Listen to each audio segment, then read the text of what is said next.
আসসালামু আলাইকুম। মদিনায় এসে আমরা এই যে নীল কালারের যে বিল্ডিংটা দেখা যাচ্ছে, এই বিল্ডিং আমাদের হোটেল।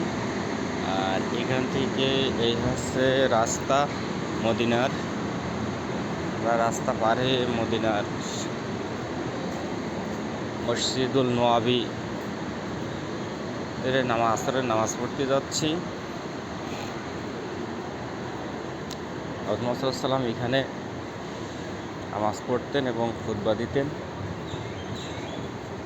17 বছর এখানে ইসলাম প্রচার করেছে এবং হযরত মুহাম্মদ সাল্লাল্লাহু আলাইহি ওয়াসাল্লামের কবর এখানে এই মসজিদের পাশেই আছে। এই আমরা এখন রাস্তা পার হব, এই গাড়ি যাচ্ছে। এই যে মানুষ সব আসরের নামাজ পড়ার জন্য সব দলে দলে চলে যাচ্ছে মসজিদে।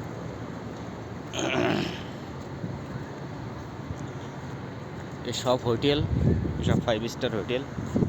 এই যে সব 5 স্টার হোটেল, চারিপাশে সব হোটেল। এই যে সব হোটেল, বড় বড় হোটেল। আর মসজিদুল নববী ওই যে দেখা যাচ্ছে, নববীতে আমরা এখন যাচ্ছি নামাজ পড়তে আসরের। যে সে শাহাজি কবুতর দেখা যাচ্ছে ওই যে। এই মাঠে সব নামাজ পড়ে। এই যে একজন বাঙালি ভাই কাজ করছে। আর এই যে মসজিদুল নববী।